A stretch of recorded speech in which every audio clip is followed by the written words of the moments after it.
Put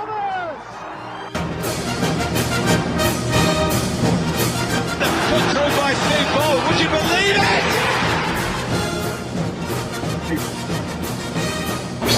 Put down by Brighton,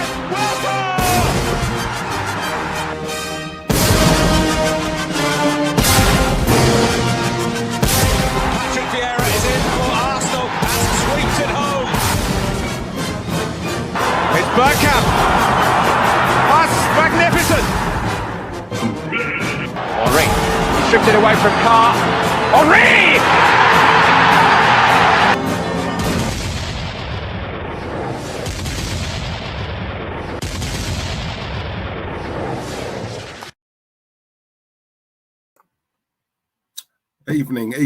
Evening all. How are we? We're locked in. Welcome to another daily dose of Claude and the Banstas. Lucky you guys, eh? Twice a week, 2 streams in a week. Woo! I'm joking. I'm just nowhere near enough. And yeah, going forward, we will be doing a lot more. I can promise you that. That was just a little bit of tongue in cheek from, your good friend Diesel.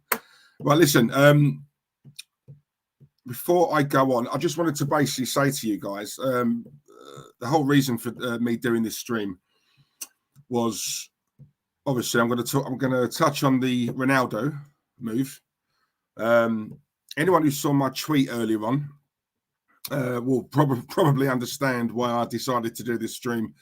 I'm at home. I'm not out tonight, and I thought, what better than obviously doing a stream and obviously chatting to you guys. As we all know, Terence isn't here. Terence is in Spain. He arrived in Spain this morning. He's already sent me some pictures on that.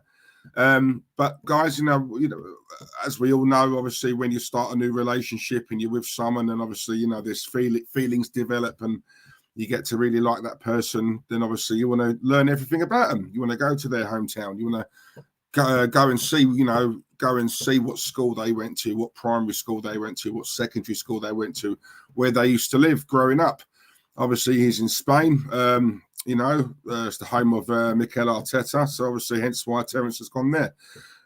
So yeah, at the moment, he's right outside Mikel's first house where he lived when he was a boy. And Terence is doing the whole Mikel Arteta tour. So yeah, that's the reason why he's not here. He's obviously on a nostalgic tour of Mikel Arteta's old school and home and all that sort of stuff. So I just wanted to obviously let you know why he's not here tonight. Okay, right, before I go on, let's just give a big shout out to the guys in the chat. You know how we do, boys and girls. I've got to show you guys the ultimate respect, and by doing that, and I believe we are the only channel who does this, I'm going to reel off every single person who's in the chat right now, starting with my guy, my cousin, my brother, my mate, Randy Viper. Big up, Randy. We've got David Dundas in the chat. Omar's in the chat. Warren's Team Talk is in the chat. Big up, Warren. Max Onley's in the chat as well. From what I can see, Max is at Aldi right now. Fair play. I love Aldi myself. That's where I get my steaks from. We've got Jimmy D in the chat. Football Holic TV. Not seen you before, but hope you're well, mate. Thank you very much. Randy's also put a super chat in. I've got to read this. Look, I've got to stop what I'm doing. Super chat. Randy, love you. I did not. I swear to God, Randy, I swear down. I did not even see that super chat when I started. So when I said my cousin, my brother, my mate, I did not see that. But you've just repeated what I've said. My cousin, my brother, my sibling. Here we go. My cousin, my brother, my sibling, my father, tripod. Come on, Randy. There you go, mate. Yeah, girls can sleep easy tonight because I'm indoors. I'm not out. All right. So, yep, they get to see another day. But Randy, thank you very much, mate. Really appreciate that. And thank you for kicking off the old super chats tonight. Thank you very much. Love you, man. We've got Tony Blackwell in the chat. Last time I spoke about you, Tony, I said, obviously, even Terry's cousin is against him. And when I watched it back, I thought, hang on, they're not cousins. Terry's his brother-in-law. So, yeah, so sorry. But obviously, what I'm saying, it's still family, isn't it?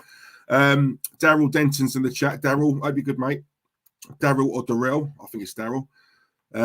Mike England's in the chat as well. Mike, hope you're good, mate. We've also got Footy Chats. Big up yourself. We've got Craig Malloy. Hope you're good, mate. We've got C. Lou in the chat. We've got Jordan Jones in the chat. We've got Simon E.K. in the chat. We've got Mark in the chat. Will M. Hooper is also in the chat. The Whiz Jim 82 is in the chat. Hope you're good. We've got the ever so lovely Joanne Smith. Joanne, hope you're good, my darling. Joanne's here. Liam R97, my guy Liam's here as well. Hope you're good, mate. We've got David P here. Culip YT is here. Joshua Collins is here as well. Hope you're good, Josh. We've got Steve Tids in the chat. We've got Chelsea for Life in the chat. We've got Seamus Moore in the chat. We've got Jeff Cross in the chat. Lovely. The Bristolian Mackham is also in the chat. Hope you're good, mate. We've got Clegg in the chat. Eric Gurdon is in the chat. Samuel L. Jackson, a.k.a. Samuel Pinsey, is in the chat. Who else have we got? Is that it? No, there's a few more I can see. Ian Petherick is in the chat. Well, Ian. Viva Ronaldo is in the chat. Sanan 666. Oh, that's the devil's number, that. Hope you're good, mate. He's in the chat as well. Gracie May Brown. Gracie, hope you're well, my love. Corey McGuigan's in the chat. We've got Static in the chat, and I believe that is it. Coach Jordake is in the chat. Daniel Knight's in the chat. Blimey, there's quite a few of you tonight. Go on. What, you're doing the same as me, just chilling indoors on a Friday night? Steve R FC7's in the chat as well. Hope you're good, Steve. And I think that is it, guys. If I've missed anyone, I do apologise. We've got Dre Vision as well. Sorry, Dre Vision's in the chat. Christopher Ward's in the chat. The introductions alone probably take up about half hour, didn't they? We've got Neil Stephen in the chat as well. Neil Stephen. Jeff Haram. And I think, right. Yeah, that is definitely it. Right, okay. 115 people watching. Before I go on, please smash the likes, subscribe. Yeah, all the usual, you know, all the house rules. Declan Fallon, hope you're good, Declan, as well, mate. Hope you're good. Listen, right, okay, look, let's just kick off with this. It's nothing. Look, I'm not going to be here for hours and hours. It's literally, I was at home. I've been watching this Ronaldo move unfold. And I thought to myself, look, I'm not out tonight. I'm chilling indoors. Why don't I just do a stream and talk to you guys and try and get your take on it? Because I'm not going to lie to you guys. Do you know what? I hate repeating myself, right? And it seems like I'm doing this every single week on here, and I do apologise because I really don't want to come across sounding like a broken record, right? But the Ronaldo move today, right? As we all know, he's going to Man United. I personally thought it was Man City. Obviously, you know, that fell through for whatever reason. The long and short of it is he's going back home, as I keep hearing. So yeah, he's now going to United. And firstly, before I touch on that, I've got to say, you know, because I did tweet this out earlier on.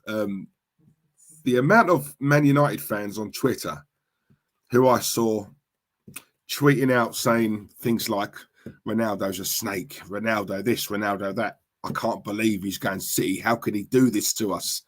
All that rubbish, right? And then the minute it was confirmed he was going United, the amount of United fans, I went back on their accounts and their tweets, and they'd all deleted the snake, right? Comment, or whatever they said about you, Ronaldo. You just all see him one after the other, just deleting their tweets. Do you know what? I even tweeted it, you know, flip-flopping at its finest. Yeah, and that is what it is, right? Flip-flopping. I cannot believe one day they're slating this guy, one of the best players to ever put a Man United shirt on. Yeah, in a way, I get it. Obviously, it's your rivals, I do.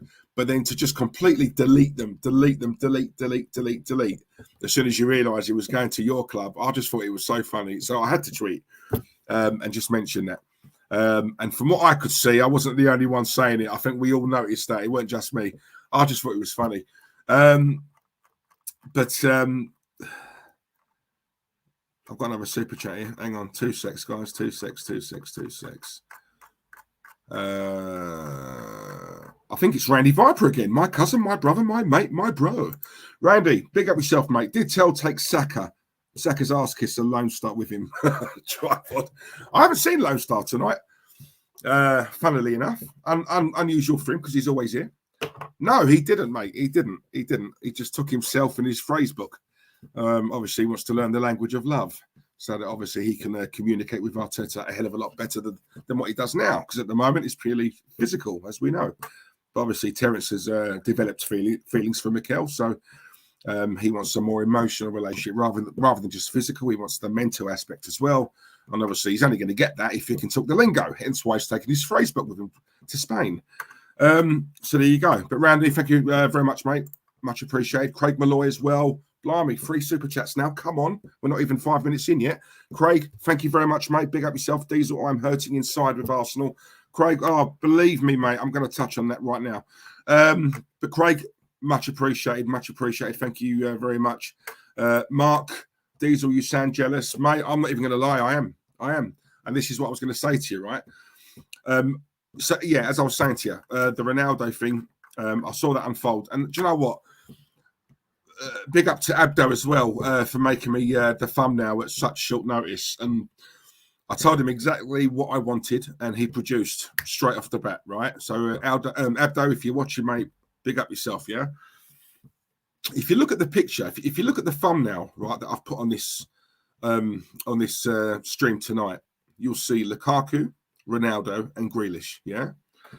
And do you know what? When I was earlier on, when the story broke that obviously, United have had it confirmed, he's definitely, going back. In my head, I'm thinking, do you know what? I don't care about his age. I don't care whether he's 35, 36, or whatever he is, right? We are still talking about one of the best players in world football right now, as it stands, right? And the reason why I've put those 3 in particular, let me just name them, right? Grealish, Lukaku, Ronaldo, Rafael Varane, yeah? Sergio Ramos, right? We're talking top players here, right? Konate at Liverpool, yeah? In my opinion, I've seen him a lot. He's a top centre-half, right? I'm seeing all these players, and do you know what? The one thing that we've got in common with all these top players is the fact that we're not linked to any of them, right? That's as far as it goes. And do you know what? I'm sitting there earlier on, and I think the Ronaldo thing is the straw that broke the camel's back, in my opinion, because it was only then where I thought, you know what? You know me, guys. If I've got something to say, I'll say it. And I just thought, I've got to tweet something. I've got to.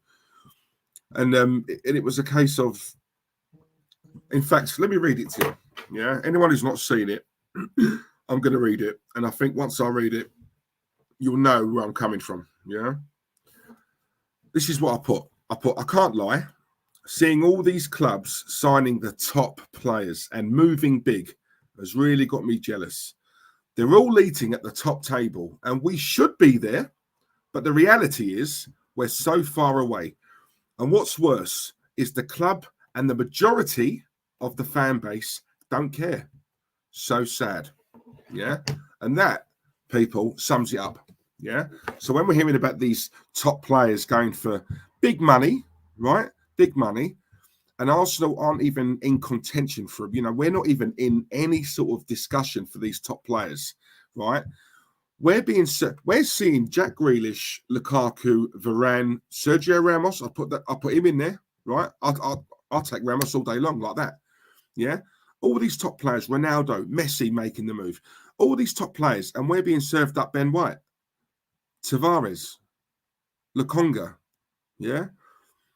So if let me just put it to you like this, right? And in a way, I'm glad I'm doing this stream tonight because, let's be honest, my co-host, he's not going to understand what I'm trying to say here, right?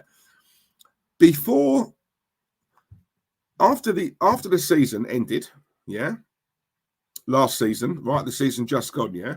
When that ended, right, and the transfer market opened up, yeah, the transfer window opened up, yeah.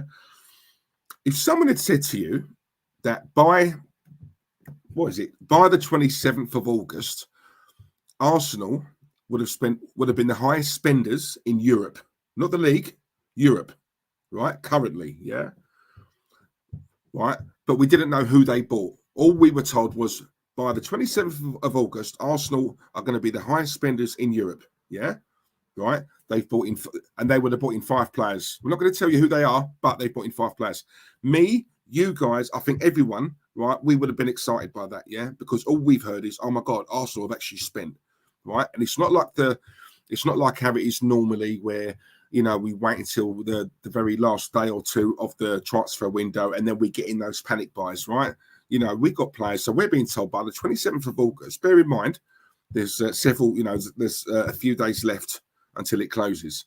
We've just been told that we've spent the most money in Europe, right? But then fast forward that, if I'd have told you, if I'd have revealed the players to you who'd Arsenal have bought, your excitement would have gone right up here to right down there. And that is exactly that. I think for me, that's the best way I can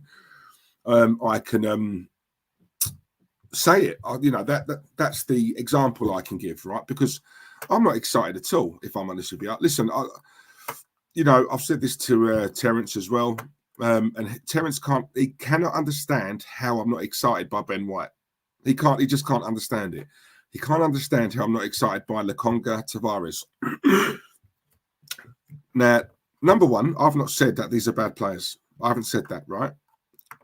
But all I've said is I'm not excited by these players. I'm not. I'll be honest with you. The only one at a push who I'd say, yeah, there's something about him I can probably see is Lokonga, right? Tavares, we haven't really seen enough of him. Yeah. The thing is, guys, at the moment, what we're buying is potential, right? That's what we're being served up, yeah. And we're more or less being told by this manager and by this board, this is what we're doing, like it or lump it, right? So the process or the project that Arsenal are doing at the moment is they're buying potential in the hope that these players come good, right? There was no guarantee these players are going to come good, but we're going to spend big on potential and fingers crossed, hope and pray. Now, to me, that is not a process. That is not a plan of action. That's let's buy these players, let's wing it, let's blag it, and hopefully, fingers crossed, we'd have gotten away with it. That is exactly what it is, right? That's what it sounds like to me, yeah? I'm seeing these other clubs, and they're buying proven winners, right? They're not buying potential, right? They're buying players who can literally come into a side, yeah, and start doing the business there and then, yeah? Do you know what I'm saying? That is the difference between us and these clubs here, right? Now, all of this about Liverpool, Chelsea, Man United being our rivals, they're not anymore, if we're being honest. Our rivals at the moment are like the Evertons, yeah? Leicester, Aston Villa, West Ham, yeah? We've been overtaken by a lot of these clubs. I no longer look at Liverpool, Man City, Chelsea, Man United even. I don't look at them as Arsenal's rivals anymore. Right? We've dropped a couple of tiers now, yeah? So the league and the top four is between them that lot, right? We're not anywhere near it. We haven't got the players to do it. Anyone who tells me that these players that we've bought in, Odegaard, Ramsdale, Tavares, Lokonga, and Ben White, if that's going to elevate us from 8th to 4th, no chance. In my opinion, no chance. Nothing remotely has been done this window to make me think, oh, hang on, all right, I'm liking what I'm seeing here. Nothing at all, nothing, right? And it sickens me, yeah, that when I see certain other, I'm not going to swear, but certain other channels, right, with this narrative of it's all for the camera. It really, really gets my goat, right? It gets my goat, and I've said this to you guys before. I don't mean to keep coating off of it, and out of respect, I don't name them, right? Yeah, I'm not that way. That's just muggy, yeah. But it gets to me, if I'm honest with you, because these are meant to be proper Arsenal fans, right? There is a reason why we're called Banter FC.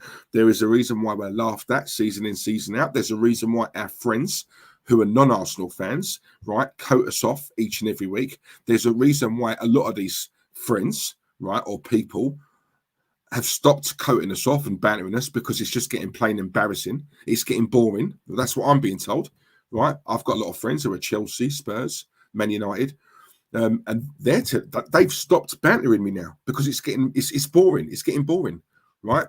They don't get any enjoyment out of it anymore. Do you know what I get now, guys? I get, do you know what? I feel sorry for you. I hate Arsenal. I hate your club, and I love to banter you, but it's getting to a point now where it's just getting boring bantering you guys. You guys are not helping yourself, right? I feel sorry for you now. I pity you. And do you know what, right?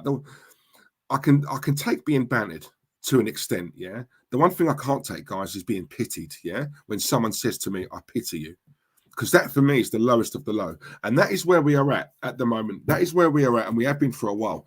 And that is where we will continue to be, right? When you've got fans like my co-host, like Terence, right? People like him, right? Who are so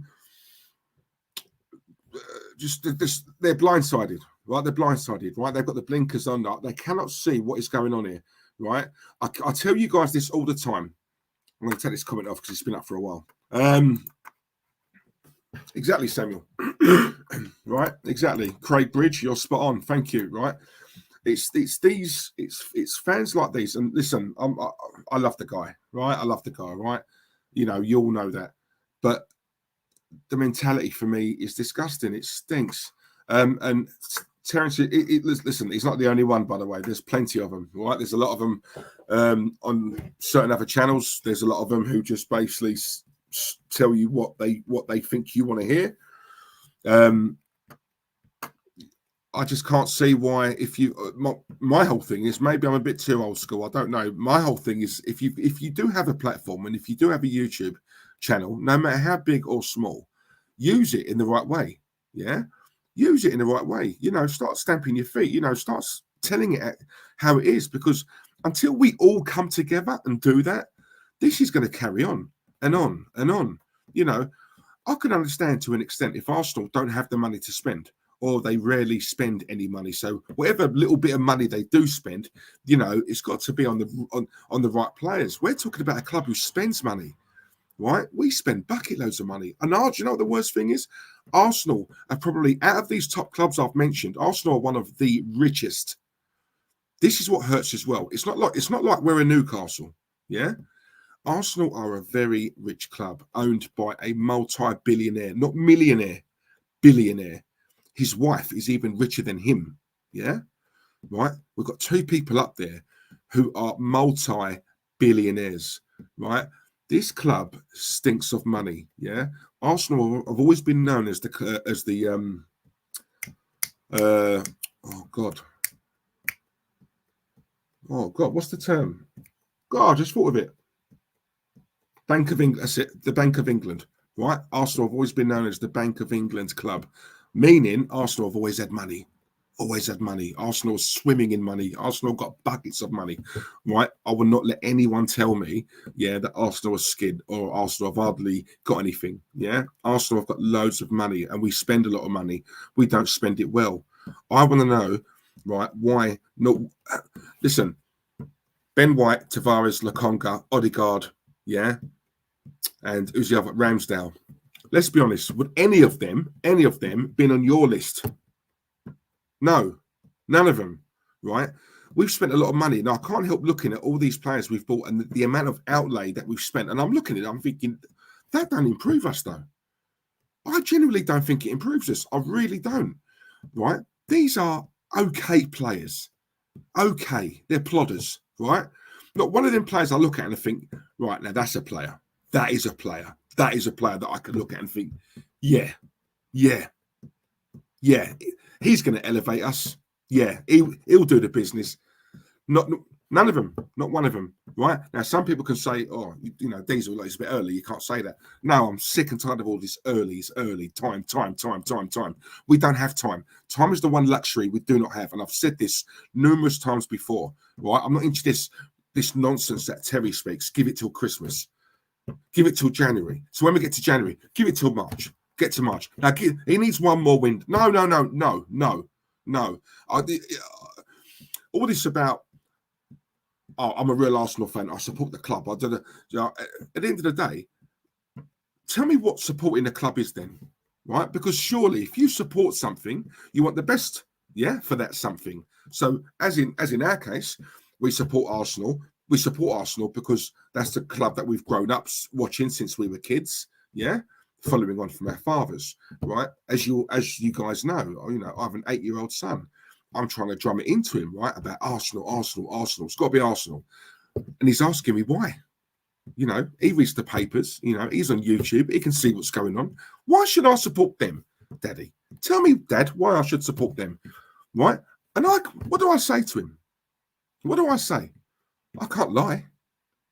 Yeah? You know, and and I look at this Ronaldo thing. Now, I know a lot of Arsenal fans coat off Man United. We have a super chat, by the way. Super chat. Steaks are us. Who is it? Is it my good mate, Oregon Gooner? Come on. Oregon Gooner, thank you very much, mate, for your super chat. I love you, bruv. You know that. Oregon Gooner, it's not about the money. It's how we spend it and who we spend it on. This is why we need new executives who know football and love the shirt. Facts.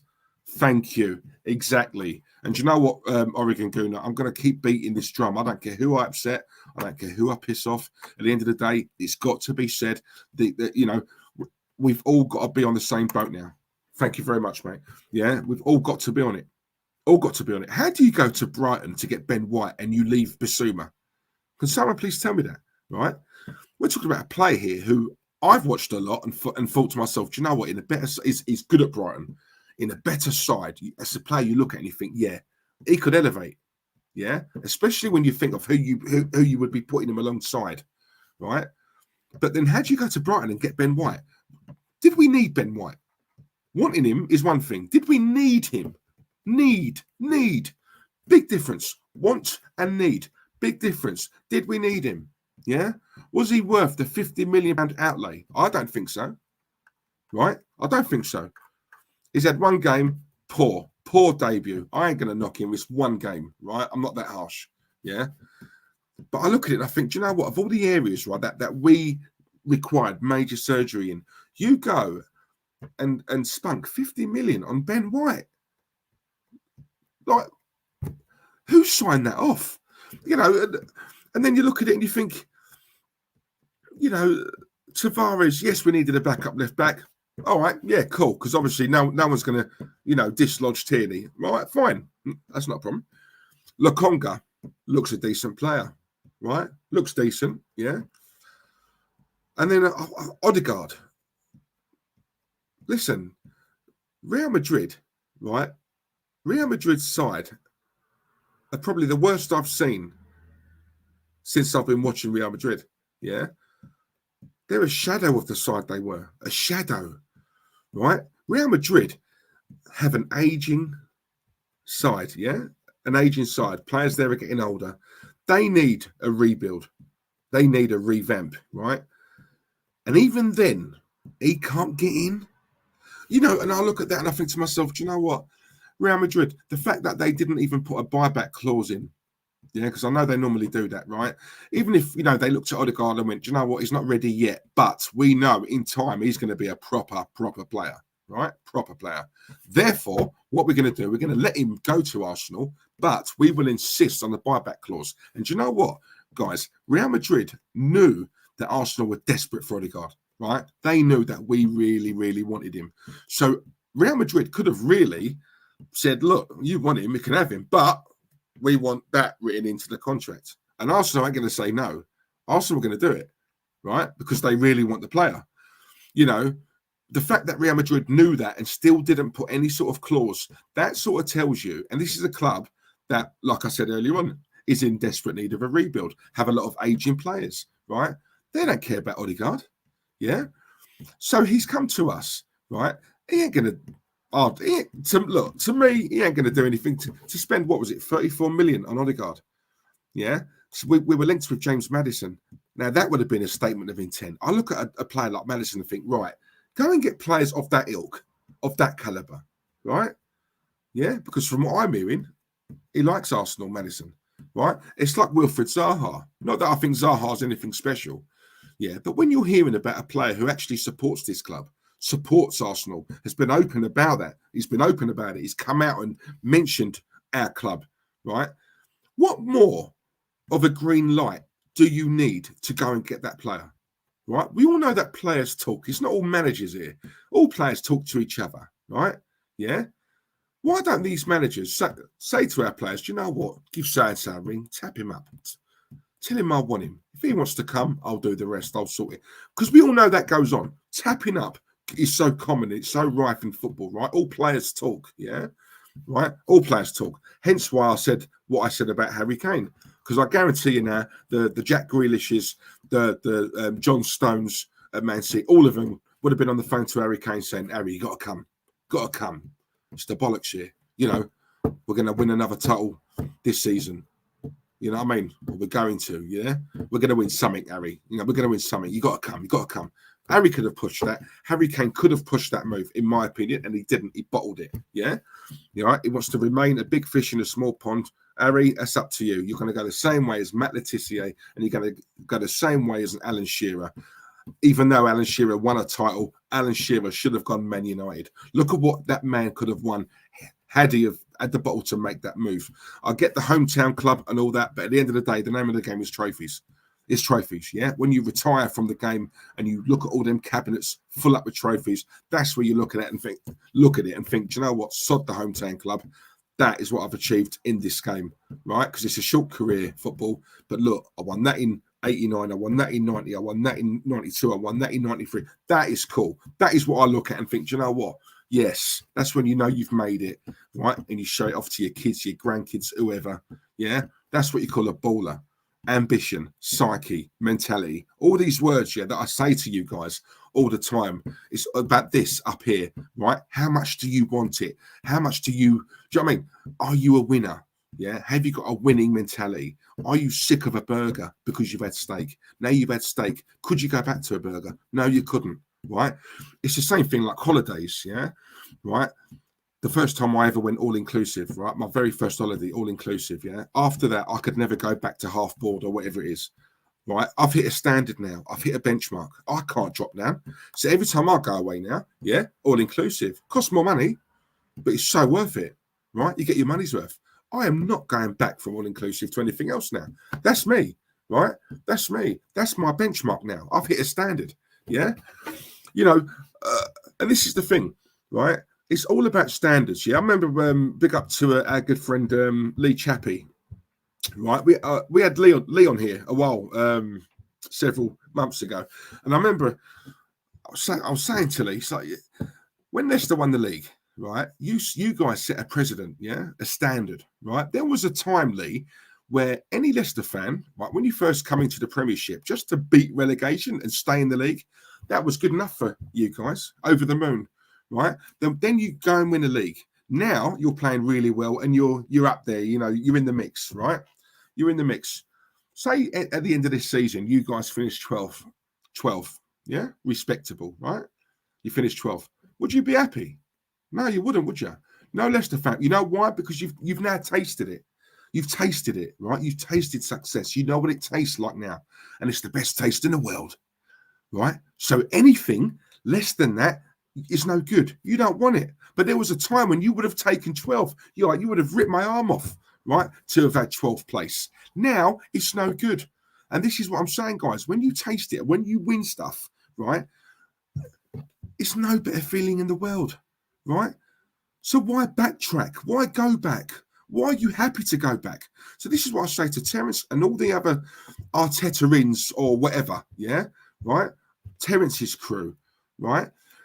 You know, we've grown up watching this club. You know, we played the best football in this league, right? We were known as Barcelona Light. That was our nickname.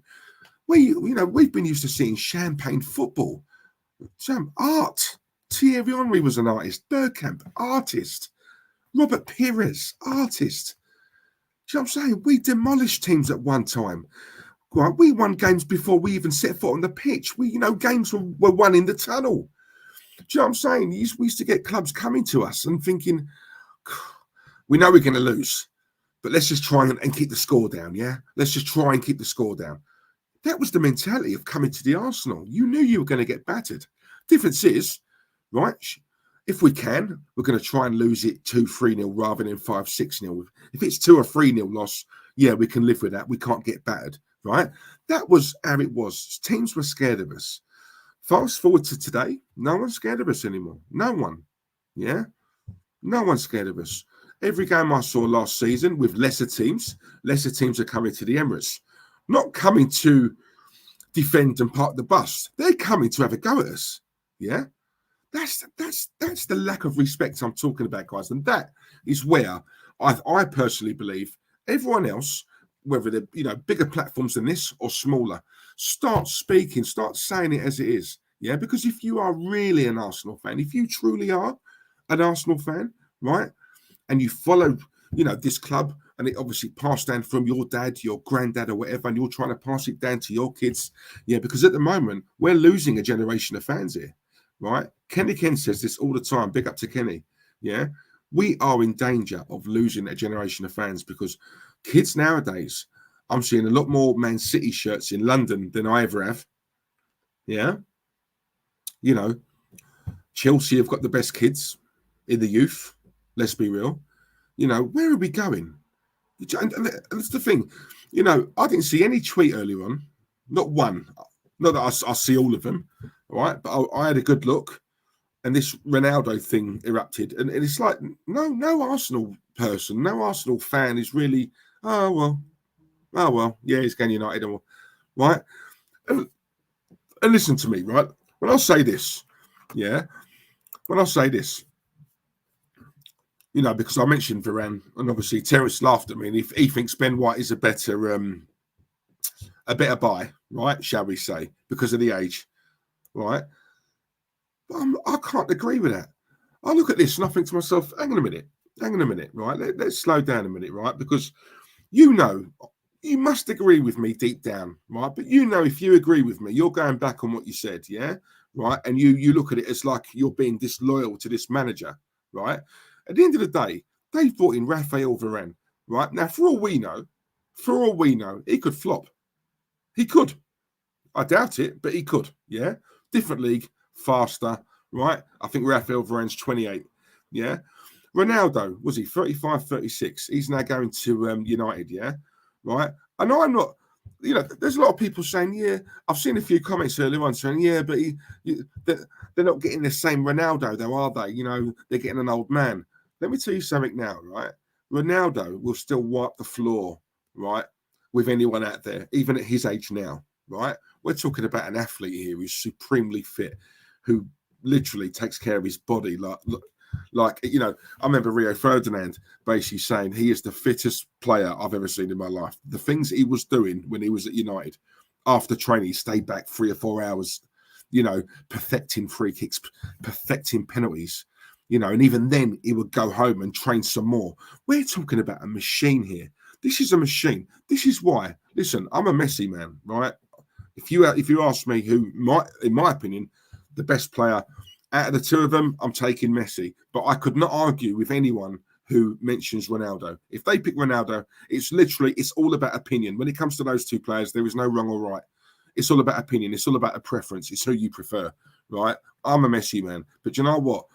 I've been very, very, very close, right, in recent times, to switching, yeah?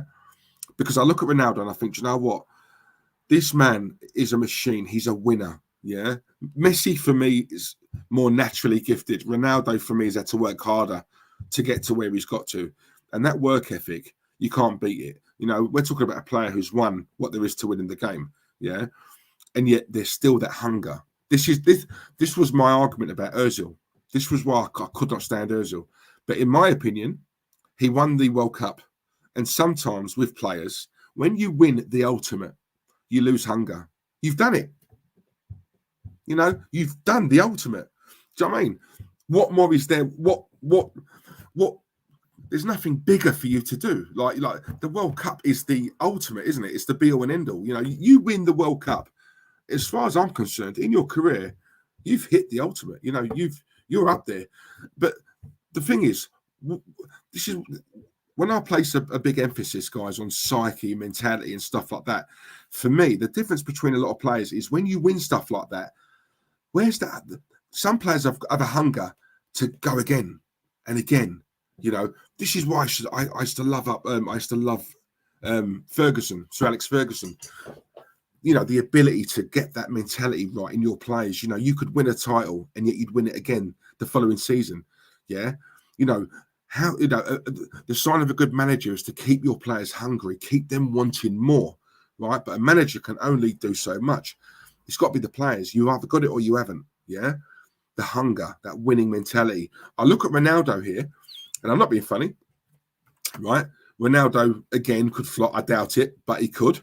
Yeah, but I look at that and I think to myself, do you know what? Man United. Yeah, Ronaldo's not going to United because, oh my God, I get to work under Solskjaer. Ollie at the wheel. No, nothing to do with that, right? Obviously, you know, Man United obviously is close to his heart. He was there. He had a great time. He was obviously one of their best players ever. Yeah. But I said this a couple of weeks ago, guys. If you guys can remember, I said this. United, as much as they've had a fall from grace, as much as we have, they're still United. Man United, they still have that lure. They still have that mystique. You know, players still looking at it. Yeah, it's Man United. My God, it's Man United. Man United want me. Yeah, but they've had they're nowhere near they was when obviously Sir Alex Ferguson was there. Yeah, I know, but they're still United, aren't they? They're Man United. Wow, Man United, big, massive, an institution. Man United. They have that name, right? They still have it. Yeah, we don't. And this is the problem. Yeah, so when I see them getting Raphael Varane and Ronaldo, right, what they've got there, two world-class players who will walk into any dressing room and they will lift the players around them. That is where I'm more angry. Yeah, that is where I'm jealous, right? I'm not so much jealous because, of those two players and obviously on the pitch. I'm jealous of that course. But I'm more jealous of because these youngsters, I said this to Terence in the last stream, yeah, right?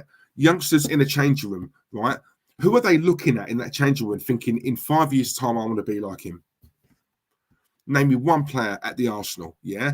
To all this Terence nonsense about Aubameyang. No one's looking at Aubameyang thinking, I want to be like him. Because Aubameyang, he ain't won nothing, right? I don't care if he scores goals. He ain't a winner, yeah? His mentality's in the gutter. Because Arsenal fan, admittedly, don't get me wrong, but if he had anything about him, he would have left us. He would have left. At his age, yeah, he would have left. If he really wanted to win trophies, he wouldn't have hung around for a project, right? Because he's 32 years of age, right? Time is not on his side, yeah? But no, he stayed. He stayed for that, for the money. That's it, right? I don't respect Aubameyang at all. I don't, right? Scores goals, but he's not a winner. He's not someone a young player looks at and thinks, oh my God, I want to be like him. I want to be just, no, right? Raphael Varane, yes. Look at what he's won. He's won everything there is to win. That is a winner. That is someone walking into a dressing room, right? We're not talking about a dickhead here, right? He ain't no dickhead, right? Those players in the changing room at Man United are looking over at him thinking, oh my God, that's Varane. Oh, that's Varane. Yeah? Imagine a youngster going up to Varane and asking him, oh, how'd you do this? So, I'm 18, 19 years of age. I'm coming up. I'm going to break into the first team. And you can imagine Raphael Varane taking these players under his wing and saying, look, when you get into that position, do this, do that. All right. Watch me. Watch what I do. All right. And these youngsters are watching the likes of Ronaldo and Varane in training, thinking they're like that. Right. Ronaldo comes in, rocks up at Old Trafford, Carrington, right, their training ground. Right, whatever he tells the youngster, what can you see a youngster saying? Who are you? Who are you to tell me? This is Ronaldo here. This is Ronaldo. Do you know what I'm saying? And this is the thing, guys. Right? This is what I'm saying. When you buy players like Ronaldo, Ramos, Varane, yeah, your dressing room instantly picks up. Yeah, that is what I'm talking about. Oregon Gooner has said it. But look, it's mentality. Yeah, right. At United, Varane walks in the dressing room, followed by Ronaldo. I'm telling you now, right? They will make the players around them pick up their performances. Yeah, it's as simple as that. And that is why I'm jealous. That is why I look at it and I think, do you know what? Now that Ronaldo's gone there, Man United, you can't argue it now. They are in contention, right, for this title this season. They are. Will they win it? Personally, I still think it's going to be Man City. But you know what? Sorry, Man City or Chelsea. But would I be surprised if United win it? No, I wouldn't. I wouldn't, because those two players for me make a big difference. Yeah, right. Whatever they've spent on Ronaldo, they're making it back tenfold. When you look at sponsorship and shirt deals, how many Man United fans right now today have gone out and bought the shirt with Ronaldo's name on the back? Yeah. If they spent 20 million on Ronaldo, trust me, they're making that back and some by next week. Yeah, if not tonight. Right? It's as simple as that. And that, guys, is where every single one of you in the chat, you got to hold these guys accountable now. You know, these other channels who are spatting all this crap, yeah? These fan cams I'm watching where they're still behind this process and stuff like what process? How can you sit back, seeing all this business that's been done, seeing all these top players go to top clubs, seeing these top clubs moving like a big club, and we're not, and you're happy, you're content, yeah? This is my argument with Terence. You know what I mean? You're spending a hell of a lot of money on season ticket. So really, you're depriving your kids, your family, because a lot of that money, over £1,000 worth, is going on a season ticket. But what are you getting back for that season ticket? So all this rubbish about supporting the Arsenal, we have to support the club. But are they supporting us? We're the fans. We're the lifeblood. Without us fans, this club has nothing. There is no club. Without us, there is no club. That's the argument, yeah? But we have that mindset now where we should be grateful to the club. We should be grateful to the manager. Why? We should be grateful to these players. Why? Yeah? Yeah? Roy Keane says it best, right? There is a softness to this club, a softness, right? And he's been saying that for time. Patrice Evra was another one. All of them, soft, weak, you know, soft-centered. I don't want to be associated with a club like that, yeah? Because I'm none of those things. Weak, pathetic, coward, right? That is our club at the moment, yeah? Brandon FC TV, thank you very much, mate, for your super chat. Hope you're good, by the way, yeah? Hope you're good, mate. He's put, Brandon's put the 3 best players of this generation that we smashed the stadium down to compete for, moving in one transfer window, but it's okay, we've got Ramsdale. Thank you. There you go. There you go. Exactly. That's what I'm saying. So this is what I'm saying, Brandon. When you're seeing, you know, you're seeing these big players moving, and then you're looking at what we've brought in, right? We've brought in players that, let's be honest, would Man City want any of these players that we've just signed? Would Man United? Would Chelsea? Would Liverpool? The answer is no, isn't it? It's no. Do you know what I mean? What other top club saw our signings and thought, oh, Arsenal, you lucky bastards, how'd you get him? Not one of them. Let's be honest. Not one of them. Right? And do you know what the funny thing is? We're the club that needs the most surgery done. We need the most work. We require the most work. Right? And we've been shafted yet again. This is why I get angry, because we've been shafted. All this overhaul. Yeah? Right? When is the transfer window shut? Is it Tuesday? I think it's Tuesday. Yeah? Right? We ain't sold no one. Again, and do you know what? That's another thing. Brandon, thank you, mate. Really appreciate that. Yeah.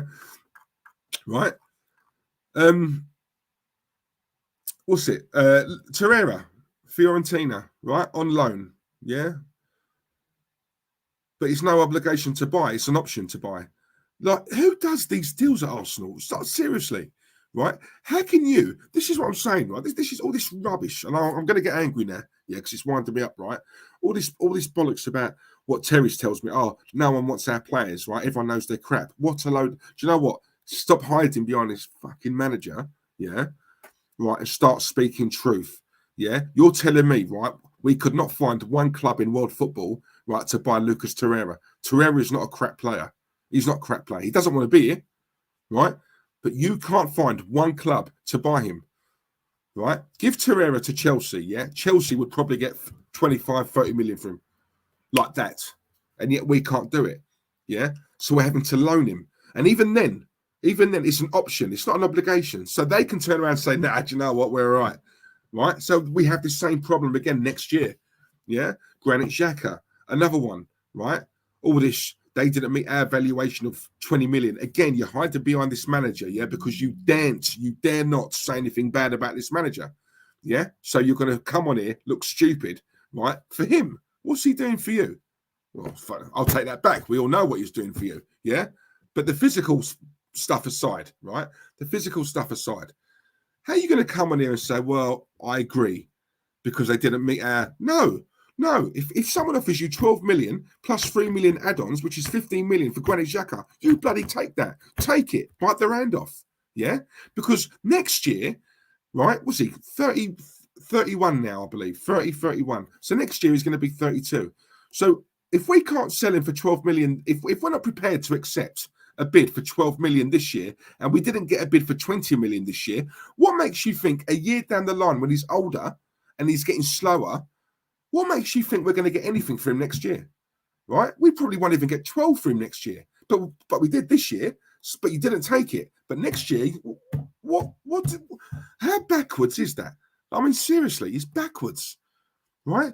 This is my, again, I go back to these other channels, all this rubbish about, some of it, because Granit Xhaka had a good Euros, yeah? We should give him another chance here. Well, hang on a minute. If that's the case and he had a really good Euros, why didn't any club come in for him then? Right? Why weren't Roma prepared to pay 20 million? If he had a fantastic Euros and he was player of the tournament, why didn't no one come in for him? That's my question. But then if you ask these people questions, they try and backtrack. I'm not interested in this politician's answer. Right? Just talk to me straight. English, layman's terms. Tell me. Right? You take the deal. Take the money. 12 million. Granit Xhaka's gone. We all know he's a problem. He hurts us. Right? On the pitch. He hurts us. He offers nothing. And yet we're lumbered with him. And not only that, we give him a new deal and more money. Granit Xhaka's probably sitting there thinking, hang on a minute, Mikel, let me get this right. I'll tell all your fans, right, to F off. Right, I'm putting in piss poor performances season in, season out. I've asked you twice to go because I want to go. I don't want to be here. You've begged me twice to stay, and on top of that, you're going to give me more money and an improved contract. Like, he's probably sitting there thinking, this is the stuff of dreams, right? No, this would not happen anywhere else, but Arsenal. Like, this is the play. He doesn't want to be here. He doesn't want to be here. And you're chucking more money at him. This is Arsenal. Like we're not some Vauxhall Conference Cup. This is Arsenal. You know, you're Mikel. Do you know what? Get out. Just leave the club. Leave the club. You're crap. You was a crap player. Never rated you as a player. I don't rate you as a manager. And do you know what? All you've done, you've gone down the old Wenger route. Yeah, you've gone down the Wenger route, right? And you're selling us short. You're making us a laughing stock. Your decisions are absolutely backwards, yeah? And I hope, because I know Arsenal have got a social media team, a whole floor dedicated to social media, who look at videos like this to determine the mood within the fan base. And I sincerely hope one of you is watching this, yeah? Because you've made our club an absolute joke, a laughing stock. It's disgusting. And do you know what's worse? A lot of this fan base have followed suit.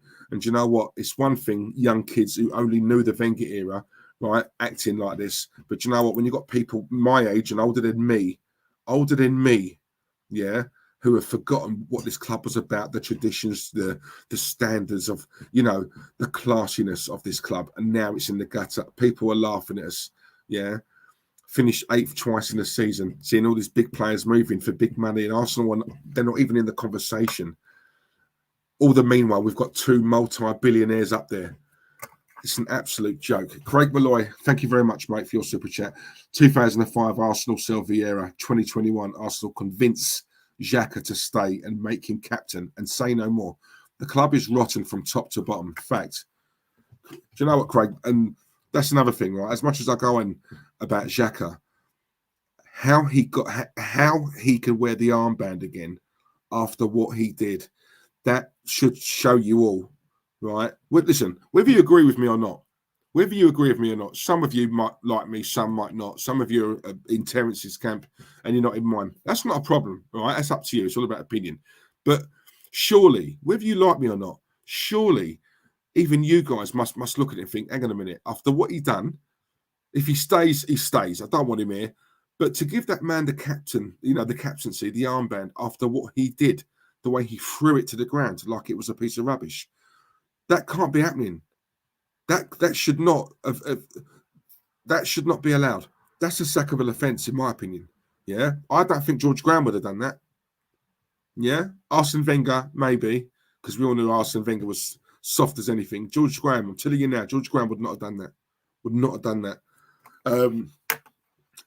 Yeah, as far as I'm concerned, if that was under George Graham, Xhaka would have been gone. He would not have played again. That's a fact, right?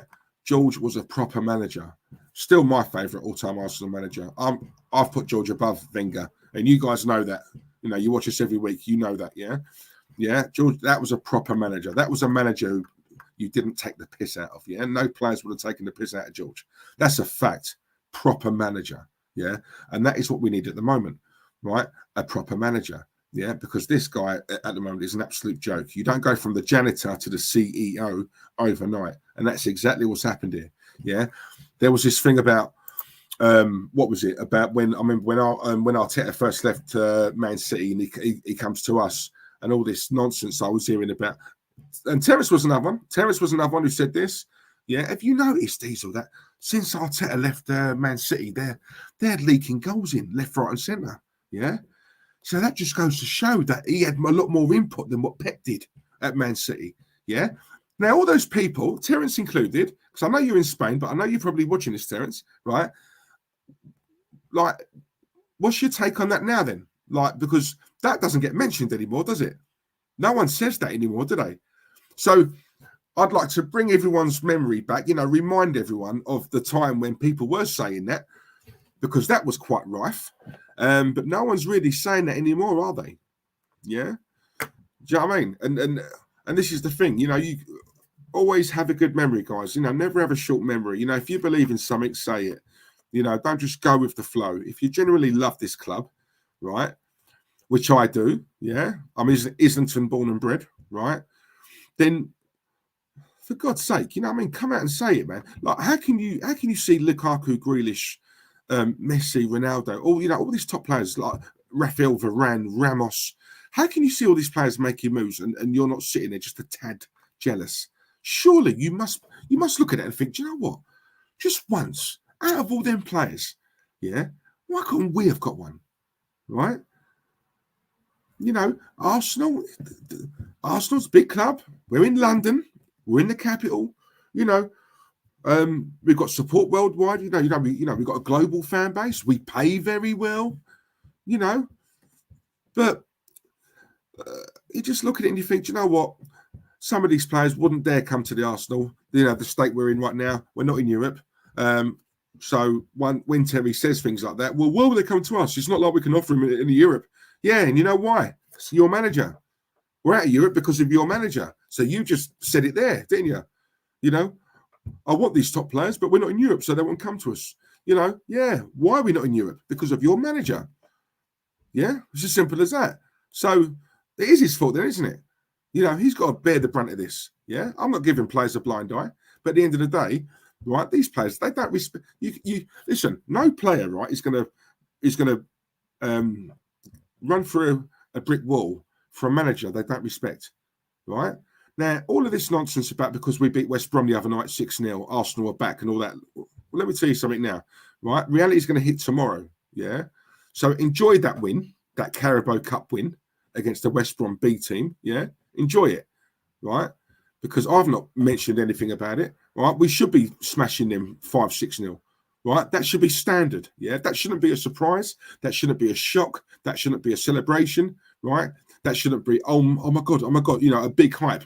We are the Arsenal. Yeah, and because people celebrate, oh my god, 6-0. Oh my god.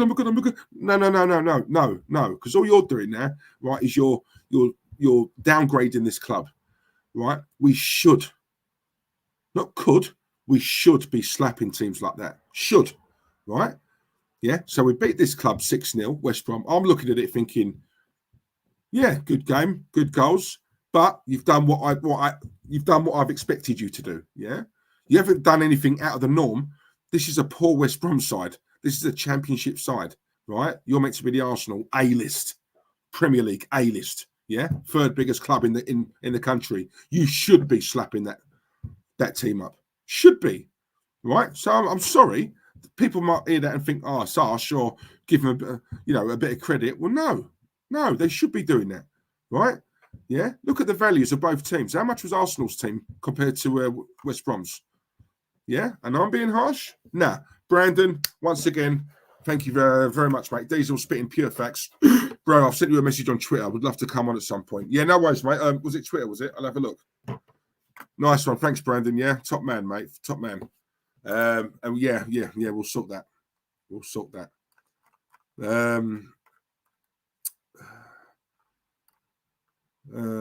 Stephen Williams, big up yourself. Team Diesel all the way. Pep's cone boy out. Exactly, mate. Out. Exactly. Steve, all it is, mate, you know what it is, right? It gets to a point now where, look,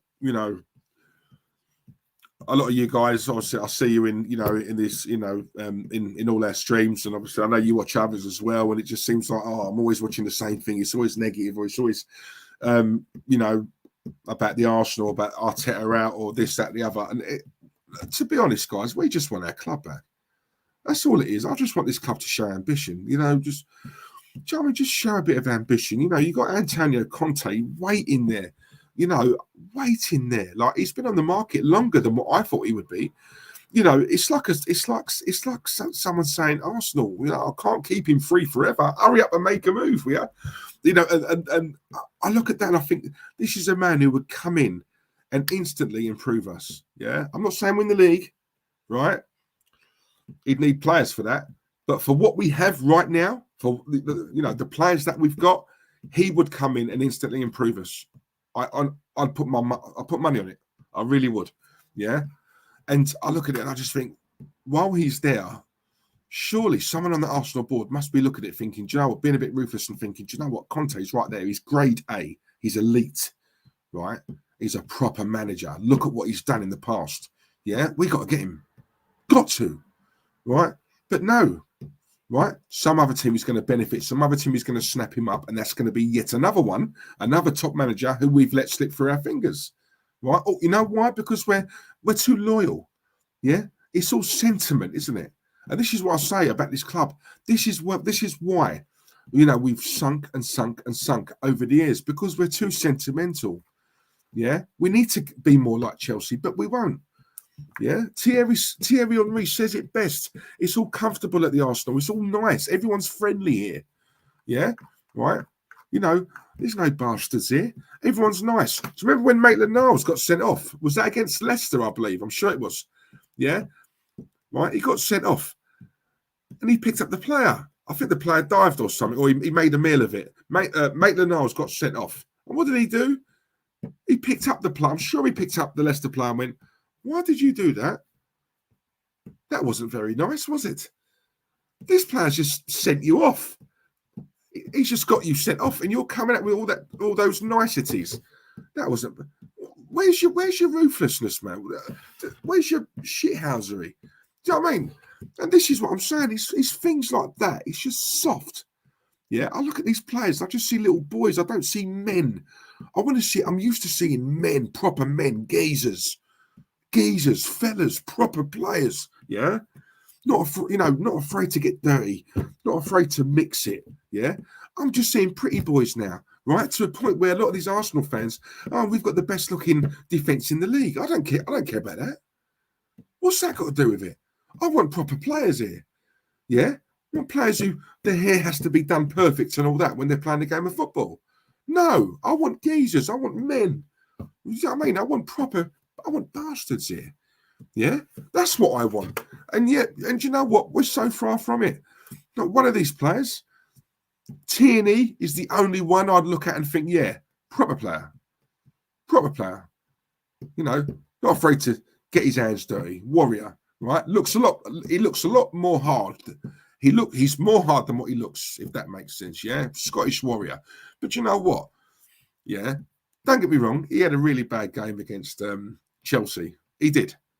But then I look at it. I saw his face after every goal. After both goals went in, I just looked at him, and he just looks like a man who's given up. Like, he can't do it all on his own. Do you know? And this is the problem. He's probably looking at it thinking, well, I'm doing my bit here. I come to a club like that. I thought we're gonna, do a bit better than this. He's looking around. I mean, come on. I mean, what is there? What is there? This is the thing. Half these players who we thought we were going to get rid of, they're still here. You know what I mean? Like, this is what I'm saying. Like, Kolasinac, how is he still here? I don't understand it. All of this rubbish about, and this is one thing I won't have. Yeah, I don't care. Terence, anyone, right? I will not have people saying, we can't sell them because everyone knows they're crap. Yeah, worse players than the ones we've got, get bought and sold every single day, right? Of this transfer market, yeah, right? Yes, they're poor for us, they're crap for us. Yeah, I always go back to it. Callum Chambers ain't the best, is he? Right? Most fans would want him sold, but yet can go to a lesser club and be their player of the season, right? For Fulham, yeah. And he wasn't there the whole season. He got their player of the year, yeah. So because, you know, and then you look at Joe Willock, right? Hardly did anything for us, granted. Goes to like Newcastle and smashes it. You know, those are two examples. And like you look at that and you think to yourself, just because they're crap for us doesn't mean they're crap for every other team in world football. You know what I mean? We've got players here who aren't at the level required to play for a club of Arsenal's stature. But put them in a lesser club, they'd probably do the business. Yeah? Right? My argument is we've got money men at Arsenal, right? We've got poor salesmen who can't get any of these deals done. But give our deadwood to a club like Chelsea. I guarantee Chelsea would have had every one of them sold by now. Every one of them, right? So all of this about it's not our fault. We just can't get anyone to buy them. That's a load of rubbish. Anything can be sold. Every player's got a price. Everyone can be sold. It's as simple as that. Yeah. Damien Drummy, big up yourself. Thank you, mate. Big up Diesel, saying exactly what I think. Mike England, Diesel, you're on point tonight, fella. Fair play. Thank you, mate. It's got to be said, Mike. It's got to be said. LG, big up yourself. Samuel, exactly. This is why I didn't get too carried away when we beat West Brom 6-0. Arsenal should be beating them. Anyways, should be. That should be standard, mate. Diesel, couldn't agree more with what you were saying, mate. Exactly. Jimmy D, do you know what? You got Rafa Benitez. I'd have taken Rafa in a heartbeat. And do you know what, right? Let me say this as well, because I'm sure Jake is in the chat. But before we get to Jake, I've got a super chat here. I haven't seen you before, so thank you very much, mate. Really appreciate that. Sheets of Metal, sick name. Thank you very much, mate. He's put Diesel. What would be our standards? Who do we need in? What can us fans do? Our banter clubs are moving mad this transfer season. What positions? Right, okay. Standards, mate. We need to hold the. We need to. And thank you once again, Sheets of Metal. Really appreciate that. When I talk about standards, yeah. Arsenal, in my opinion, the Arsenal fan base are probably the worst in football. Yeah, we don't unite, right? Especially the Arsenal channels, the YouTube channels. We definitely don't unite. We should, but we don't, right? You know, it's all about whose dick is bigger than whose, right? And that's what it is in this game, and that's something I've come to learn very quickly. In terms of YouTube football channels, Arsenal are probably the biggest because it's very, you know, this.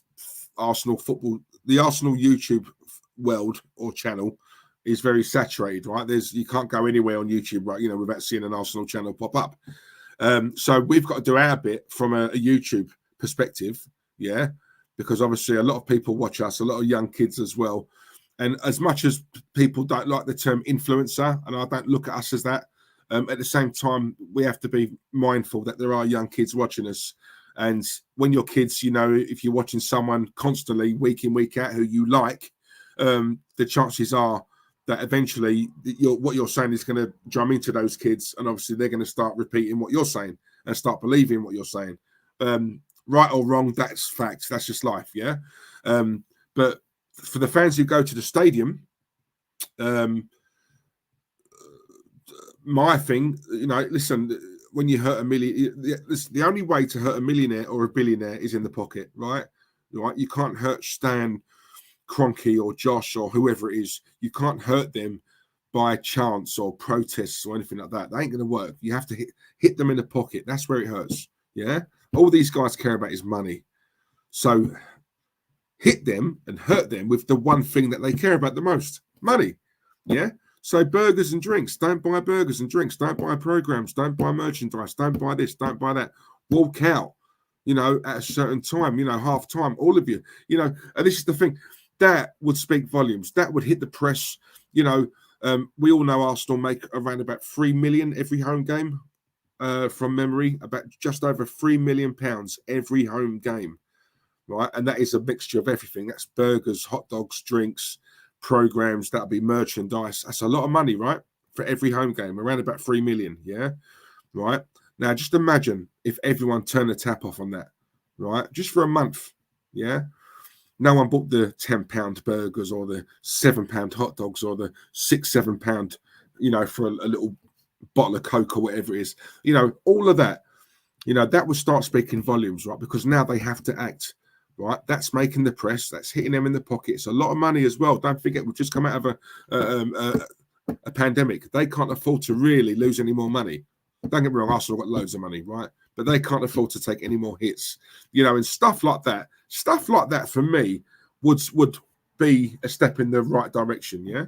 Right? Demand change. Demand it. Don't ask for it. Demand it. You know, unity can bring down any organisation. I firmly believe that, right? And if this fan base could, we never will, because we've got a lot of dickheads in this fan base, but just say we did, right? Unite. We would force change. We would definitely force change, in my opinion. We would, right? They have to listen to us. You know, everyone has their line. You know what I mean? Everyone's got a cut-off point. And if we carry on how we are, then you're going to see murders at the Emirates. Eventually, you know, what do we need? Who do we need in? And all right, listen, this is a good one. Who do we need in? Antonio Conte for me, because he's available right now. My dream, sheets of metal, my dream manager is Simeone, Diego Simeone. Whatever he wants, pay it, right? Just pay it, yeah. But they won't. There's 3 managers that I really want, right? Simeone is my dream. Failing that, Antonio Conte. Failing that, and this name might surprise a lot of you, but I'm sorry, I really rate him. I really rate him, and I genuinely think we could get him. My opinion, if we really went for it. But that person, and I'm picking him because I think he'd be a great fit for this club as well. Don't shoot me, guys, but I've always liked Brendan Rodgers. I do. I've always liked Rodgers. I think Rodgers would be a perfect fit for us. I really do. He'd be a perfect fit for us. And I believe he's even openly come out and said he would love to support. He would love to manage Arsenal. He's always wanted to manage this club. So for me, I would if you can't get this Simeone or Conte, Brendan Rodgers, go and get him. Go and get him. I don't think it'd be as hard as what people make out. I think he can be got at. I think he can be got. What can us fans do? Right, I've covered that. Our banter clubs are moving mad this transfer. What positions? Mate, we need a new right back. We need a proper DM. We need another midfielder. I'd go as far as saying 2. 2 midfielders. Definitely need a right back. Ramsdale, look, because like I want a top class keeper. Now look, I don't want to be hard on Ramsdale. He's not. I don't. From what I've seen of him, he doesn't impress me. But all this about, you know, cutting players off, you know, when they've just got it, I don't agree with that at all. So yeah, people have got to stop doing that, because I know Ramsdale's had quite a lot of abuse online. And to be honest, why are we abusing this player? Like, at the end of the day, if someone asked me to come and play for the Arsenal, I wouldn't say no. So you can't blame him. He's just got here as well. Do you know what I'm saying? So, like, yeah, the abuse and the abusing his family and his missus. I mean, come on, that's just disgusting. That's next level. That's got to be stopped, man. If you don't agree with it, that's fair enough. You know, you don't agree with a signing, but you ain't got to go onto his personal profile and start abusing him. I mean, come on. So yeah, but Sheets of Metal, thank you very much, mate. Really appreciate that, and please keep watching us. Oregon Gooner, another one. Thank you very much. You'll never win anything with kids. George Best. Who else was it who said that? When it, Andy Graham, Richard Keys, wasn't it? I'm sure it was them two. And then obviously look what Fergie did with Man United.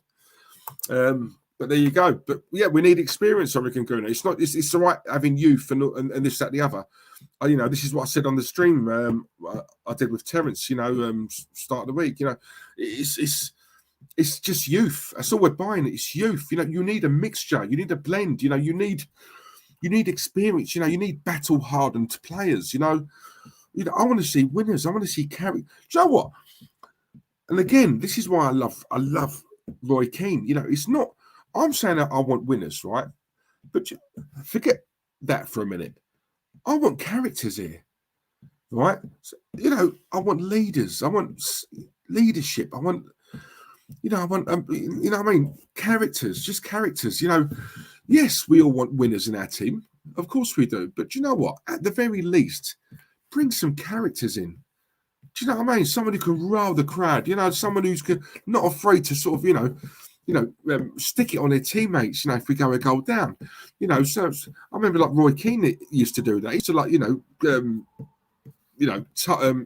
coat off his teammates. If Man United were playing badly, he weren't afraid to look at him over there, look at Gary Neville or whoever, Paul Ince or whoever, and dig them out, right? They had to raise their game. They couldn't, and they've even said it. We couldn't have a poor game if Roy was here, right? He'd tell us about ourselves. So we always had to be up there. And this is what I'm saying. It's that leadership. It's characters. We haven't got any of them. We haven't got any of them. We go a goal down, right? Who are you really looking at in this team to look at and think he's going to pull us out of it? Yeah. We're in a war here. We're in a battle. Most teams have got that go-to player who you look at and think, right, if we're in the trenches, we're going to be looked after by him, or, he'll drag us out of it. We haven't got a Martin Keown, a Tony Adams. We haven't got that someone who's going to, put it, on themselves to get us out of the mire. We ain't got none of them, right? We go a goal down, and what you see, if you look at these players, guys, they have their head down, right? They have their head down. They Bernd Leno. I've not seen Bernd Leno mutter 2 words to anyone since he's been here. Have you? Right, we go a goal down. He picks the ball up at the back of the net, rolls it back out. I don't see him sort of coating off him, saying, "What was you doing there? How could you?" Right, you next time don't do this. I don't see any of that. I don't see like what a Peter Schmeichel used to do, or even a Jens Lehmann when he was here. Right, he wasn't afraid to sort of like coat off his defenders in front of him and dig them out. Right, you're making me look bad. What are you doing standing there? Right, you gave him a clear shot. There is nothing. There is no communication, and this is the problem. Yeah, these players, right? It's like 11 strangers playing out there. I say this every week. They train together every single day, and yet when it comes to match day, they play like strangers. I don't understand this. And then you'll have Terence saying, well, we can't judge Arteta yet because he's not got all these players here, meaning we've got injuries. So once all the players he's bought start together, we'll see a totally different Arsenal. I don't agree with that one little bit. Yeah? And the fact that he agrees with it, I'm so sorry. That's why I'm desperately trying to find a therapist. I've contacted 5 in the last week. None of them wants to take my case. Top man Diesel, don't worry, he'll be gone soon, mate. I hope so. Jake, you're here. No, Jake, what I was going to say to you, right? Just touching very quickly on Liverpool, yeah. I know you got Konate, right, and I've seen a lot of him, and he's a top centre half. Yeah, he actually paid. He was cheaper than Ben White. I don't understand that he's 3 times the player that Ben White is, but yet he was cheaper. But anyway, listen, I've got to be honest, right? Liverpool, what is going on there? Because yes, you've got a lot of players coming back from injury, and I was saying this to a mate of mine because he's a Liverpool fan, and he was having a bit of a moan to me about is it FSG, your owners? And I said to him, I said, you know what? I said, you guys are going to go the same. If they're not backing Klopp, I don't think.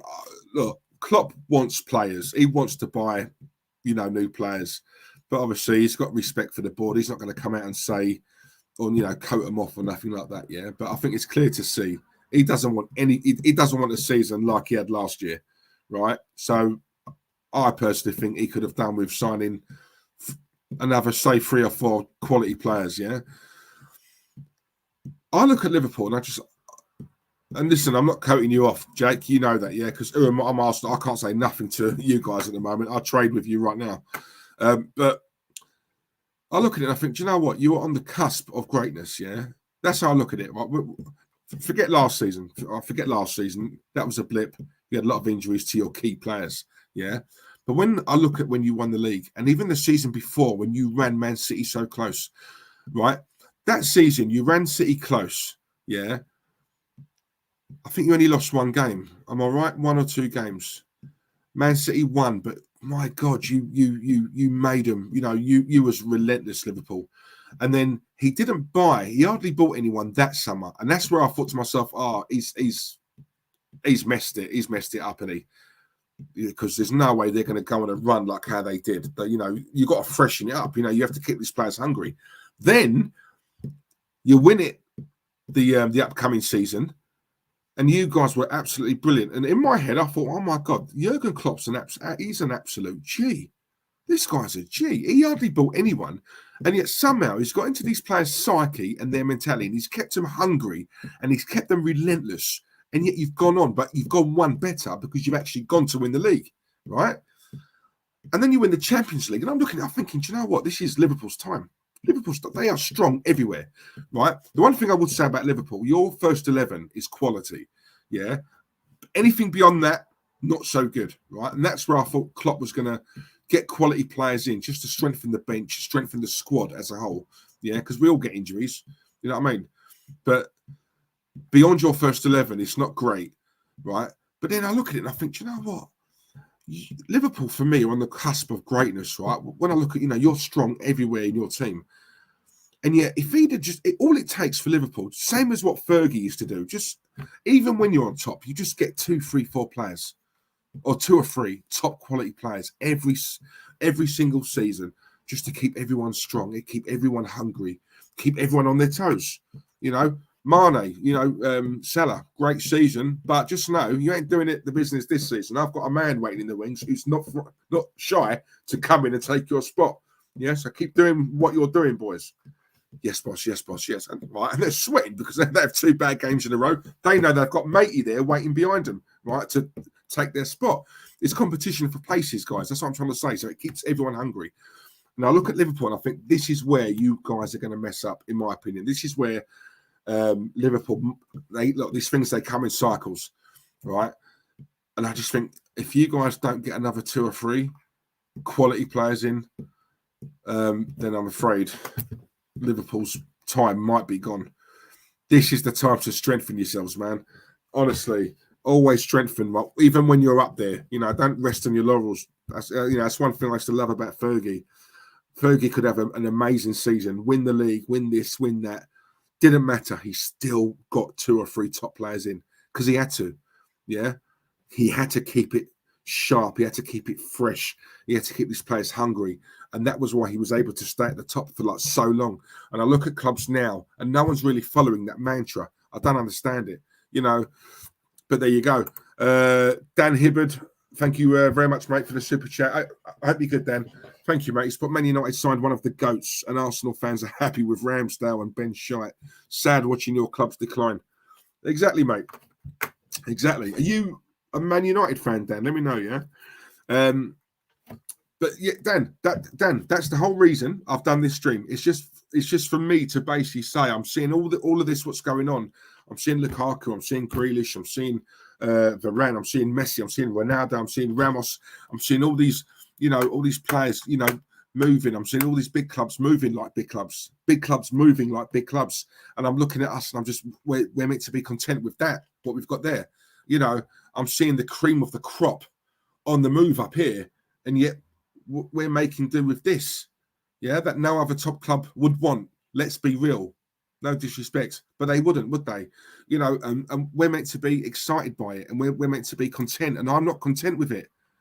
Dan, I'm really not, bruv. We just need to. I don't even know. Look, I'm preaching, but I know it's not going to happen because, I don't know. I really don't know. I don't know what to do, man. Warren, the sad reality is that Arsenal have violated us Arsenal supporters for years and years, and our supporters keep coming back for more. Do you know what? Very well said, actually, mate. It's well said. It's like being bent over, in it, and they're just doing us up the arse, and there's nothing we can do about it. We don't like it, but we don't turn around and say, no, stop it. Stop doing that. I'm not having this anymore. We just season in, season out, bend over again and let him just do it. And I just don't understand it. Let's not forget one Diesel thing. If we get top flight manager, what is his transfer budget? Does anyone want to commit to us anymore? It's going to need a big wage budget. You say that, but then we're not shy of spending money, though, Crutella. We do spend. This is the problem. This is where I think a lot of fans have got it twisted about the Arsenal. Arsenal spend money. I'm sure we've spent, what, 500 million in the last 6-7 years? Oh, sorry, 600 million. You know, we've spent more than Chelsea in that time. So look, when I hear about Arsenal fans saying, well, how can we do that? You know, we're not a Chelsea. Well, hang on a minute. In the last 6 years, we've spent more than Chelsea. We've just spent it poorly where they spend it well. You know, and if they don't spend it well, right, and they buy in a dud, right, they sell that dud, but they manage to retain their money. They get their money back. We don't. We let players walk out on the free. You know, we do spend money here. You know, we do pay our managers extremely well, right? And let's be honest, money is a factor.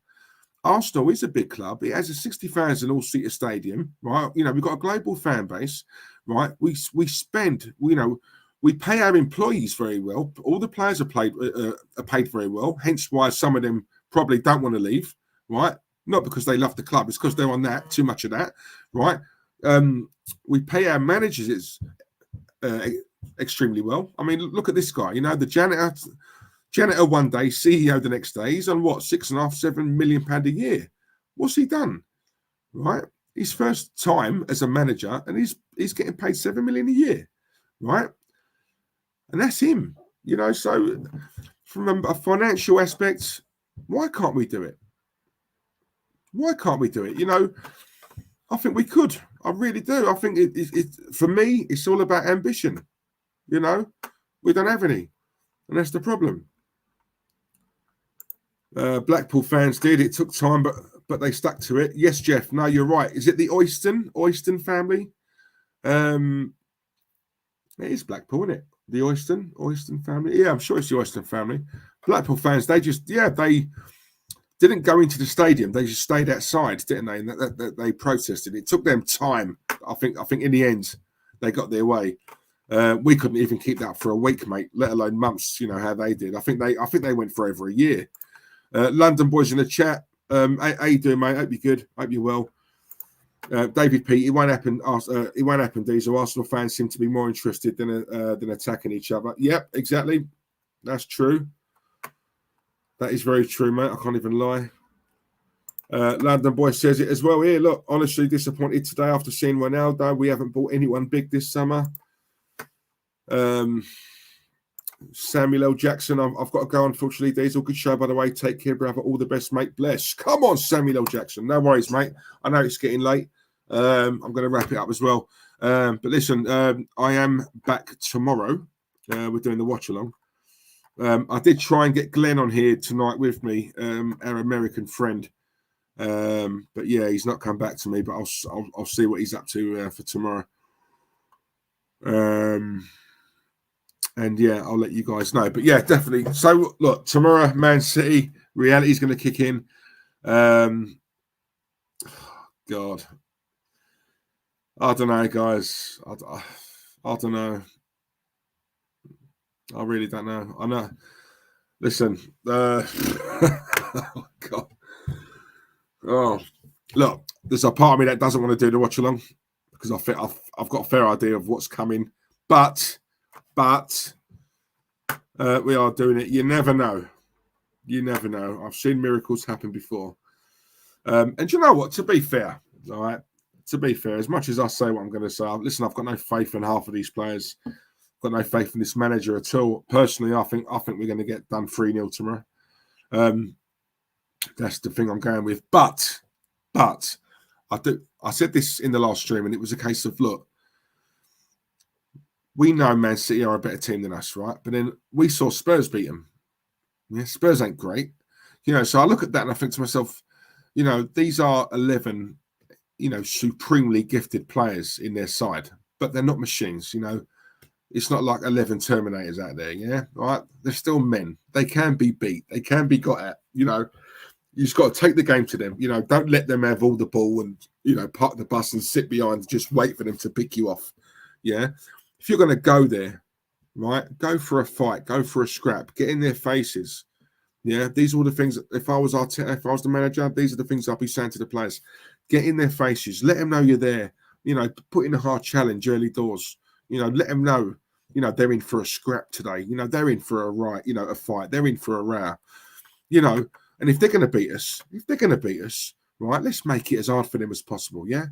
right? Let's not make it an easy thing where we've said it before. City were in second gear the whole game and they won comfortably. Yeah, let's go there and give it to them and let's see what happens. You know, when we get chances, take them. Yeah, because we won't get many in this game. So when they do come along, take them. But the main thing is get in their faces.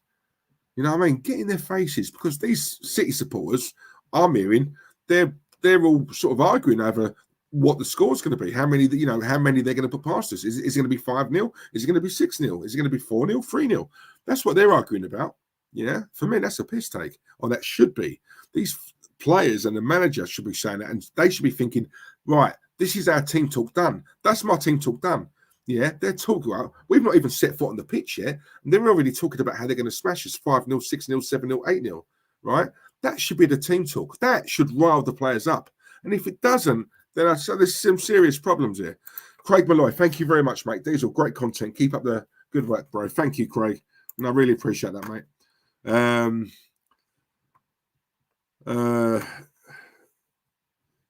All right, I'm just seeing what other comments we've got here. What was that? Christopher Ward, these are I've seen bigger miracles. Just wondering, were you there when Jesus was resurrected? Yeah, that's a miracle, mate. That's what I'm saying. Blimey, Sheets of Metal once again. Man City wins this. I hope Arsenal fight to win. Well, this is what I'm saying. Look, let me give you guys an example, right? Very quickly, yeah. Is that I watched the game. I don't know if any of you guys watched it. It was Spurs and Wolves. I think Spurs beat them 1-0. It was 1-0, wasn't it? I watched that game, right, from start to finish, yeah.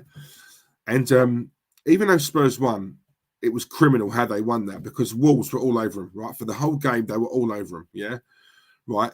But I didn't hear any Wolves fan having a moan about that, yeah? At the end of the day, right, a lot of the Wolves fans were basically saying, you know what, we lost, but our boys, they give it a right good go. We were unlucky, they missed a few chances. Traore, I think he was 1-on-1 and he missed it, he scuffed that.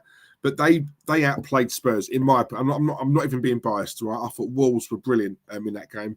It just didn't fall for them. They were so unlucky, right? But I look at that and I think Spurs didn't beat them because they were lazy, Wolves, or they were just at walking pace. Wolves gave it a good go. It just didn't go for them on the day, right? Now, when I look at the Arsenal, and I think to myself, I'm not expecting us to win every single game, but I am expecting us to compete in every single game. And I think that's the difference. This is what none of the other, or most of the other channels say it like that, yeah? Right? I don't expect to win every game, but I expect these players to compete in every game, yeah? That's the difference. That's what I expect, right? And if we compete, yeah, and we make it hard for them, and we all play well, and we all put a shift in, and we just happen to lose to the better team on the day, I can walk away. I can take that. What I can't take, right, are teams not playing at their best, yeah, but they don't have to play at their best, but they easily beat us. I won't have that, and I will always call that out. Yeah, it's as simple as that. But yeah, other than that, right, guys, it's been an hour and 31. Do you know what? I was only meant to go for half an hour, right? I swear down, honestly. And listen, before I go, and Sheets of Metal, thank you once again, mate, for your super chat. I really appreciate that. Thanks, guys. Because of that, I can now afford my 3-course meal tonight. Tapas Lego Pulis, sick name. Spot on, Diesel. If this manager has any clue, he should have learnt by the Chelsea game. Well, there you go. But Tapo, let me ask you a question here. See, what you just said there is fact, right? Because how are these players making the same mistakes in every single game? The same mistakes, right? Now, what I want to know, what Mikel does. Does he make the players watch the previous game and, make them watch that game so that they can see where they went wrong? And so he can say to a Rob Holding or a Kieran Tierney, when Chelsea scored their first goal, why was you over there? Why did you tuck in? Rob Holding, where were you? Callum Chambers, why are you so far up there? When they counter us, you can't be up there. You need to be here. You need to, what I mean? Why are they not doing this? They can't be. Yeah. So if he turns around and went, yeah, that's what I do. Well, clearly you don't, right? Because we're making the same mistakes in every single game, more or less, right? Our defense is still shocking. It's poor. I've always said this, guys. We're average on the ball. I look at Arsenal off the ball, and off the ball, we're probably one of the worst in the league. Off the ball, right? We don't make use of space, right? Pepe, many a time, a lot of the time with me, he flatters to deceive. Oh, sorry, he flatters to please, yeah? But there are times, right, when I do see him with the ball and he's looking up for help and there's no one to help him, right? He's got 2 players on him. And I look at it and think, someone help him. Yeah.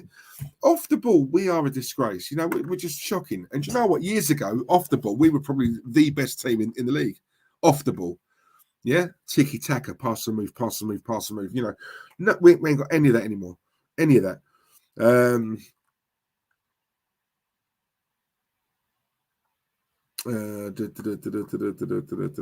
Right. Okay, I think that's about it. Lone Star, oh, you are here. Hope you are, mate. Badge Fighters, Diesel, come on. Diesel, take care, stay safe, see you soon. Big up for keeping it real. Cheers, Craig. Yeah, so guys, yeah, it was like I said, it was just a chat. Look, I'm indoors tonight, so are you guys. I just wanted to obviously converse with yourselves and yeah, just obviously speak about the Ronaldo thing, but yeah, I'm jealous. I'm not going to lie. I'm jealous. I'm jealous, man. I'm jealous of what that's going to do, you know, for their youngsters, what that's going to do, you know, for the team, you know, everyone will they will naturally up their game when you have 2 ballers like that walk into your club. Everyone around them will automatically up their game by 15-20%, you know. So I wish we had that, because Ronaldo is a leader as well. You know, not only is he like one of the, you know, 2 top, but, you know, best players in world football. He's a winner. He knows what it takes to win, you know. And you know what they've got an absolute baller. And do you know what? He was so important off the pitch as well as he is on the pitch. And what I mean by that is the way he is in the dressing rooms. You know what I mean? Like with the youth, with the youngsters, even the seniors there. You know, you can't say nothing to Ronaldo. You can't touch Ronaldo. You can't touch him, you know, and he knows that. And that will, it's like Zlatan. When Zlatan went to Man United, he improved everyone around him almost immediately, you know, because we're talking about a winner here. He's been there, he's done it. You can't say nothing to him. You know, he's not a dickhead. You know, so listen, once again, it's not us. We have to make do with Ben White, you know, Ramsdale, and all those other ones. But yeah, listen, I just had to get it off my chest and just see what you guys were thinking. Is it just me? I don't know. Is it me, or am I being a bit over the top? Am I being dramatic? Am I being a big woman? I don't know. But yeah, look, I can only be honest. This is our feelings. I've expressed it on the channel. So there you go. London boy, yeah, great to see you, Diesel man. Jealous as well, mate. Just seeing all these clubs doing big business and us lot and excited about much. Exactly. No, we're not. We're not, mate, if I'm honest. And I'm gutted. I'm gutted. I'm not surprised. I'm just gutted, you know. I don't know. Lone Star, this is exactly what I'm going to do. Diesel, watch the game and then head out for the evening on the trap. Yep. I thought I'd have a chilled night in tonight. Yeah, conserve my energy, mate. And then tomorrow, watch the game and then, yeah, I'm going to go out and cause some damage, mate. Yeah, because if we lose tonight, then I'm going to want to take it out on someone. And whoever that poor girl is, God bless her. But, right, guys, much appreciated. Thank you for tuning in. And just, yeah, once again, please just like, share, and subscribe. And also follow us on our socials as well, yeah. As you can see, my Twitter name's there and the Insta's there. I'm really trying to grow those 2. So, yeah, if you wouldn't mind, if I ask nicely, I'm hoping that you guys will say yes and do it. But other than that, thank you very much for tuning in. And listen, we're back. I'm back tomorrow doing the watch along. I'm going to try and get Glenn on as well if he's available. Yeah, Ken will be making an appearance as well. So yeah, let's see what happens tomorrow. Yeah, let's see if we have the Arsenal back. You know, obviously West Brom 6-0. Let's see if we can take that form into tomorrow. Let's see, eh? Right. Love yous all. See you later. Love you. Bye. Bye.